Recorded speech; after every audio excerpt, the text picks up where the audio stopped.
One of my favorite places. It has always been. I find it to be a very dramatic and a very romantic place. And in fact, this fort is a location that when I was getting married, my husband and myself were hoping to have our reception here. Fortunately for us, it didn't work out for one or two different reasons, but I can imagine that were events like that to take place here, they would be tremendously romantic. The streets of this town are filled with history. Names like that of the pirate king turned Jamaican Governor Henry Morgan and the man believed to be Britain's greatest hero, Captain Horatio Nelson, have become closely linked for students of Jamaican history with this bewitching town.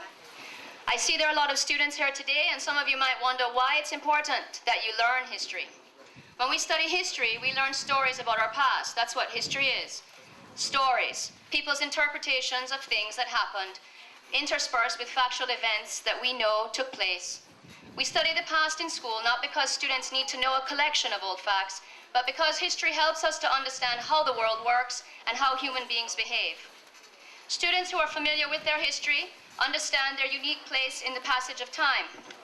A strong democracy needs our citizens to have that kind of judgment and wisdom, and the past is the place that we find it. PtRoyal, although today quite a sleepy town, was once bustling with energy. Archaeological excavations that we have done tell us that the Taino, the first Jamaicans, the people we call the first Jamaicans, used it as a fishing camp.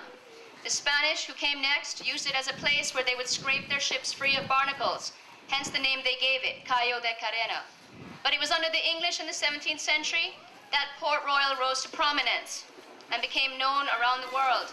This period was the heyday of the buccaneers, which were really pirates who were given the right to plunder.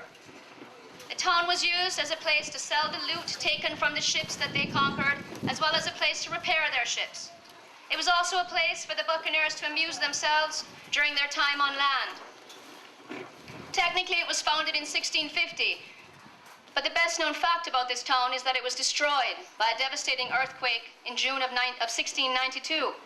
But prior to that, I don't know that many people know that it was the most important commercial center in the colonies, because of its location in the middle of the Caribbean Sea. And in addition, it was densely populated. There were smiths, carpenters, bricklayers, joiners, turners, artisans of all kinds, cabinet makers, tailors, hatters, upholsterers, rope makers, painters, carvers, and comb makers.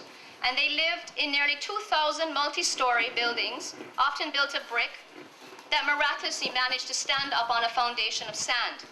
There were as many, if not more, gambling and drinking locations as there were places of worship for Roman Catholics, Presbyterians, Baptists, Quakers, and Jews. Although today, PtRoyal is considered one of the safest places on this island, historical accounts reveal that close on the heels of the earthquake in 1692, looters broke into the homes and warehouses, taking everything of value. The dead were not spared. They too were robbed of all they had on them.